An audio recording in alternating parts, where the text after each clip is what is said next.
ओम शांति। 6/2/21 की साकार वाणी। बाबा बोले, मीठे बच्चे, तुम महावीर हो। तुम्हें माया के तूफानों से डरना नहीं है। एक बाप के सिवाय और कोई भी परवाह ना कर पवित्र जरूर बनना है। प्रश्न, बच्चों में कौन सी हिम्मत बनी रहे तो बहुत ऊंच पद पा सकते हैं? उत्तर, श्रीमत पर चलकर पवित्र बनने की। भल कितने भी हंगामे हो, सितम सहन करने पड़े, लेकिन बाप ने जो पवित्र बनने की श्रेष्ठ मत दी है उस पर निरंतर चलते रहे तो बहुत ऊंच पद पा सकते हैं। किसी भी बात में डरना नहीं है। कुछ भी होता है, नथिंग न्यू। गीत भोलेनाथ से निराला। ओम शांति। ये है भक्ति मार्ग वालों के गीत। ज्ञान मार्ग में गीत आदि की कोई जरूरत नहीं है, क्योंकि गाया हुआ है। बाप से हमें बेहद का वर्षा मिलता है। जो भक्ति मार्ग की रस्म रिवाज है वो इसमें नहीं आ सकती। बच्चे कविता आदि बनाते हैं वो औरों को सुनाने के लिए। उसका भी अर्थ जब तक तुम ना समझाओ तब तक कोई समझ ना सके। अब तुम बच्चों को बाप मिला है तो खुशी का पारा चढ़ना चाहिए। बाप ने 84 जन्मों के चक्र का नॉलेज भी सुनाया है। खुशी होनी चाहिए, हम अभी स्वदर्शन चक्रधारी बने हैं। बाप से विष्णुपुरी का वर्षा ले रहे हैं। निश्चय बुद्धि ही विजयंती। जिसको निश्चय होता है वो सतयुग में तो जाएंगे ही। तो बच्चों को सदैव खुशी रहनी चाहिए। Follow father.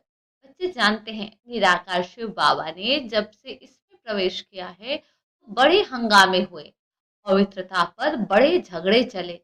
बच्चे बड़े होते कहेंगे जल्दी शादी करो, शादी बगैर काम कैसे चलेगा। भले मनुष्य गीता पढ़ते हैं परंतु उससे समझते कुछ नहीं। सबसे जास्ती बाबा को अभ्यास था। एक दिन भी गीता पढ़ना मिस नहीं करते थे। जब मालूम पड़ा गीता का भगवान शिव है, नशा चढ़ गया। हम तो विश्व के मालिक बनते हैं, ये तो शिव भगवानुवाच है। फिर पवित्रता का भी बड़ा हंगामा हुआ। इसमें बहादुरी चाहिए ना। तुम हो ही महावीर महावीरनी। सिवाय एक के और कोई की परवाह नहीं। पुरुष है रचता। रचता खुद पावन बनता है तो रचना को भी पावन बनाता है। बस इस बात पर ही बहुतों का झगड़ा चला। बड़े बड़े घरों से निकल आए, कोई की परवाह नहीं की।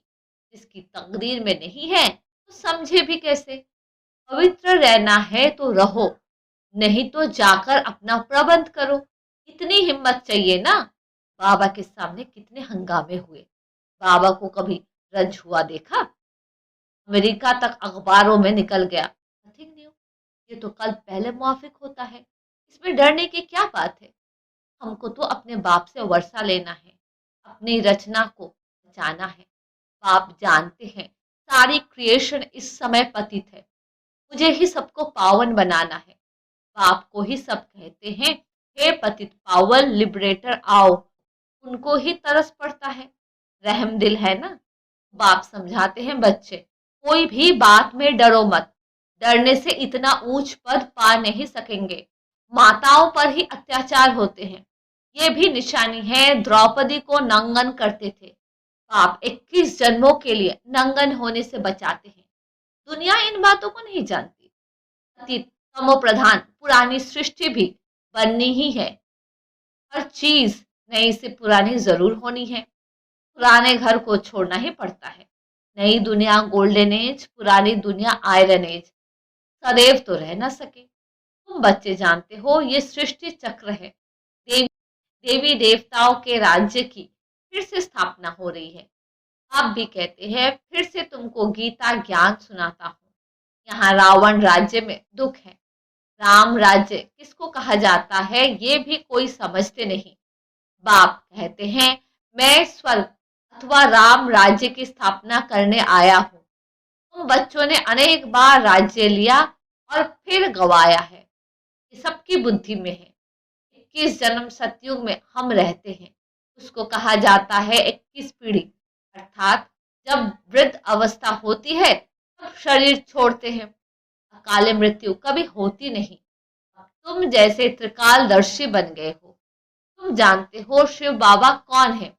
शिव के मंदिर भी ढेर बनाए हैं, मूर्ति तो घर में भी देख सकते हो ना।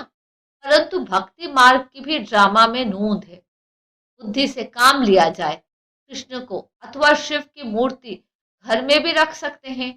चीज तो एक ही है, फिर इतना दूर दूर क्यों जाते हैं? क्या उनके पास जाने से कृष्णपुरी का वर्षा मिलेगा? अभी तुम जानते हो, जन्म जन्मांतर हम भक्ति करते आए हैं। रावण राज्य का भी भपका देखो कितना है। ये है पिछाड़ी का भपका। राम राज्य तो सतयुग में था, वहां ये विमान आदि सब थे, फिर ये सब गुम हो गए, फिर इस समय ये सब निकले हैं। अभी ये सब सीख रहे हैं। जो सीखने वाले हैं वो संस्कार ले जाएंगे, वहां आकर फिर विमान बनाएंगे। ये भविष्य में तुमको सुख देने वाली चीजें हैं। ये साइंस फिर तुमको काम आएगी। अभी ये साइंस दुख के लिए है, फिर वहां सुख के लिए होगी। अभी स्थापना हो रही है। बाप नई दुनिया के लिए राजधानी स्थापन करते हैं, तो तुम बच्चों को महावीर बनना है। दुनिया में ये थोड़ी कोई जानते हैं कि भगवान आया हुआ है। बाप कहते हैं गृहस्थ व्यवहार में रहते कमल फूल समान पवित्र रहो। इसमें डरने की बात नहीं। करके गाली देंगे, गाली तो इनको भी बहुत मिली है। कृष्ण ने गाली खाई ऐसा दिखाते हैं। अब कृष्ण तो गाली खा ना सके, गाली तो कलयुग में खाते हैं। तुम्हारा रूप जो अभी है फिर कल्प के बाद इस समय होगा, बीच में कभी हो न सके। जन्म बाय जन्म फीचर्स बदलते जाते हैं। ये ड्रामा बना हुआ है। 84 जन्मों में जो फीचर्स वाले जन्म लिए हैं वही लेंगे। अब तुम जानते हो यही फीचर्स बदल दूसरे जन्म में ये लक्ष्मी नारायण के फीचर्स हो जाएंगे। तुम्हारी बुद्धि का अब ताला खुला हुआ है। ये है नई बात। बाबा भी नया, बात भी नई। ये बातें किसकी समझ में जल्दी नहीं आती। जब तकदीर में हो तब कुछ समझे। बाकी महावीर उनको कहा जाता है जो कितने भी तूफान आए हिले नहीं। अब वो स्थापना हो न सके, होनी है जरूर। महावीर कोई तूफान से डरेंगे नहीं। वो अवस्था पिछाड़ी में होनी है। इसलिए गाया हुआ है अतीन्द्रिय सुख गोप गोपियों से पूछो। बाप आए हैं तुम बच्चों को स्वर्ग का लायक बनाने। कल पहले मिसल नरक का विनाश तो होना ही है। सतयुग में तो एक ही धर्म होगा। चाहते भी है वननेस, एक धर्म होना चाहिए। ये भी किसको पता नहीं है कि राम राज्य रावण राज्य अलग अलग है। अब बाप में पूरा निश्चय है तो श्रीमत पर चलना पड़े। हरेक की नब्ज देखी जाती है, उस अनुसार फिर राय भी दी जाती है। बाबा ने भी बच्चों को कहा अगर शादी करनी हो तो जाकर करो। बहुत मित्र संबंधी आदि बैठे हैं, उनको शादी करा देंगे। फिर कोई ना कोई निकल पड़ा तो हर एक की नब्ज देखी जाती है। पूछते हैं बाबा ये हालत है, हम पवित्र रहना चाहते हैं, हमारे संबंधी हमको घर से निकालते हैं, अब क्या करना है? अरे ये भी पूछते हो, पवित्र रहना है, अगर नहीं रह सकते हो तो जाकर शादी करो। अच्छा समझो किसकी सगाई हुई है, राजी करना है, हर्जा नहीं। हथियाला जब बांधते हैं तो उस समय कहते हैं ये पति तुम्हारा गुरु है। अच्छा तुम उनसे लिखवा लो, तुम मानते हो मैं तुम्हारा गुरु ईश्वर हूँ, लिखो। अच्छा अब मैं हुक्म देता हूँ पवित्र रहना है। हिम्मत चाहिए ना। मंजिल बहुत भारी है, प्राप्ति बहुत जबरदस्त है। काम की आग तब लगती है जब प्राप्ति का पता नहीं है। बाप कहते हैं इतनी बड़ी प्राप्ति होती है तो अगर एक जन्म पवित्र रहे तो क्या बड़ी बात है। हम तुम्हारे पति ईश्वर है, हमारी आज्ञा पर पवित्र रहना पड़ेगा। बाबा युक्तियां बता देते हैं। भारत में यह कायदा है, स्त्री को कहते हैं तुम्हारा पति ईश्वर है, उनके आज्ञा में रहना है। पति का पांव दबाना है क्योंकि समझते हैं ना लक्ष्मी ने भी नारायण के पांव दबाए थे। ये आदत कहाँ से निकली? भक्ति मार्ग के चित्रों से। सतयुग में तो ऐसी बात होती नहीं। नारायण कभी कोई थकता है क्या जो लक्ष्मी पांव दबाएगी? थकावट की बात हो न सके, ये तो दुख की बात हो जाती है। वहां दुख दर्द कहाँ से आया? तब बाबा ने फोटो से लक्ष्मी का चित्र ही उड़ा दिया। नशा तो चढ़ता है ना, छोटेपन से ही वैराग्य रहता था, इसलिए लिए भक्ति बहुत करते थे। बाबा युक्ति बहुत बताते हैं। तुम जानते हो, हम एक बाप के बच्चे हैं, तो आपस में भाई बहन हो गए। दादे से वर्षा लेते हैं, बाप को बुलाते ही है पतित दुनिया में। हे पतित पावन, सभी सीताओं के राम, बाप को कहा जाता है ट्रुथ, सचखंड स्थापन करने वाला। वही सारी सृष्टि के आदि मध्य अंत का सत्य ज्ञान तुमको देते हैं। तुम्हारे आत्मा अभी ज्ञान सागर बन रही है। मीठे बच्चों को हिम्मत रखनी चाहिए।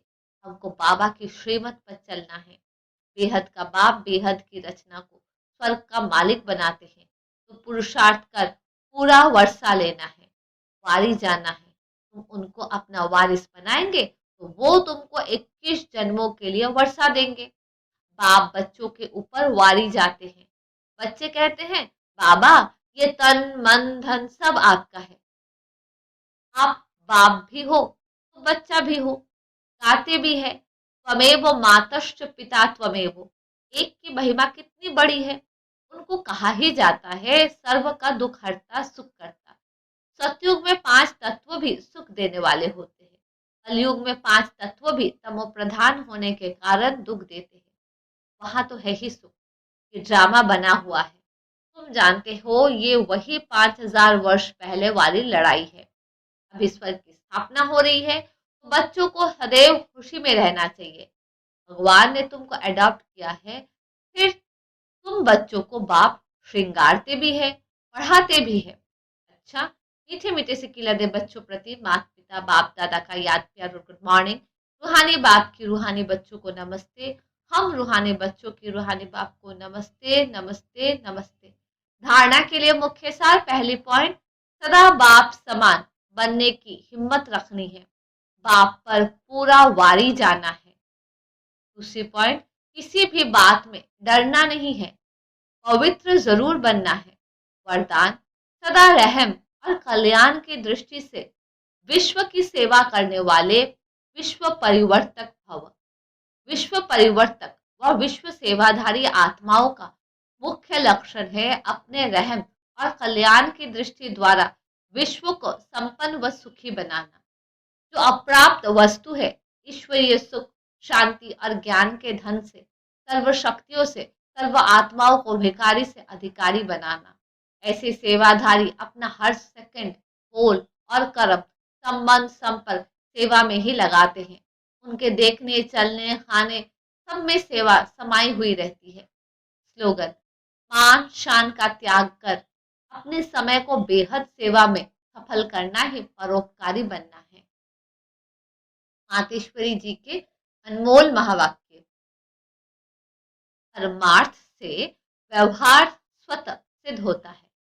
भगवानुवाच है कि तुम मेरे द्वारा परम अर्थ को जानने से मेरे परम पद को प्राप्त करेंगे। अर्थात परमार्थ को जानने से व्यवहार सिद्ध हो जाता है।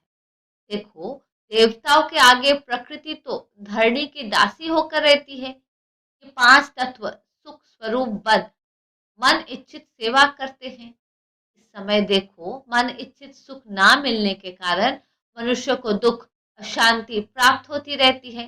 सतयुग में तो ये प्रकृति व अदब रहती है। देखो, देवताओं के जड़ चित्रों पर भी कितने हीरे जवाहरात लगाते हैं। तो जब चैतन्य में प्रत्यक्ष होंगे तो उस समय कितने वैभव होंगे। इस समय मनुष्य भूख मरते हैं और जड़ चित्रों पर करोड़ों रुपए खर्च कर रहे हैं। तो ये क्या फर्क है। जरूर उन्होंने ऐसे सृष्टि कर्म किए हैं, जरूर उन्होंने ऐसे श्रेष्ठ कर्म किए हैं, तभी तो उन्होंने यादगार बने हुए हैं। उनका पूजन भी कितना होता है। वो निर्विकारी प्रवृत्ति में रहते भी कमल फूल समान अवस्था में थे, परंतु अब वो निर्विकारी प्रवृत्ति के बदले विकारी प्रवृत्ति में चले गए हैं, जिस कारण सभी परमार्थ को भूल व्यवहार के तरफ लग गया है। इसलिए रिजल्ट उल्टी जा रही है।